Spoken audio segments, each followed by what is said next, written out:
আমাদের কর্মসূচি হচ্ছে মার্চ ফর ইনসাফ। এই মার্চ ফর ইনসাফের জন্য আমরা আমাদের ওসমান হাদি হত্যার বিচার সহ আরও যে 4টা দাবি রয়েছে, ওই 4টা দাবি নিয়ে আমরা বাংলাদেশের প্রত্যেকটা কোনায় কোনায় আমাদের ভাইয়েরা যাবে। তারা গিয়ে জনগণ তো জানাজায় প্রমাণ করে দিয়েছে যে ওসমান হাদির হত্যার বিচার নিশ্চিত করা ছাড়া এই সরকারের কোনো গতি নাই, এটা নিশ্চিত করতেই হবে।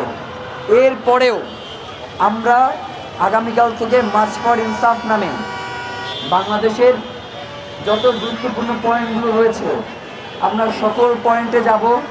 সবার কাছে ওসমান হাদির খুনিদের বিচারের জন্য 7 তারিখে এই শাহবাগে এবং আরও যে বাকি 7টা বিভাগ রয়েছে ঢাকা ছাড়া, এই 7 বিভাগের গুরুত্বপূর্ণ পয়েন্টগুলোতে আমরা আমাদের অবস্থান কর্মসূচি বা হরতাল যেটাই করি এটা আপনাদের ঘোষণা দিব।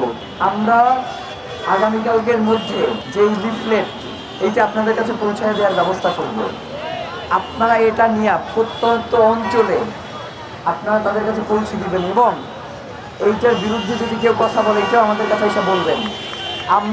আমাদেরও তো জানাই শত্রু চেম্বার দরকার আছে না? তারা দিল্লির দাবেদারি করতে চায়, আমাদের এটা জানবার অধিকার আছে না?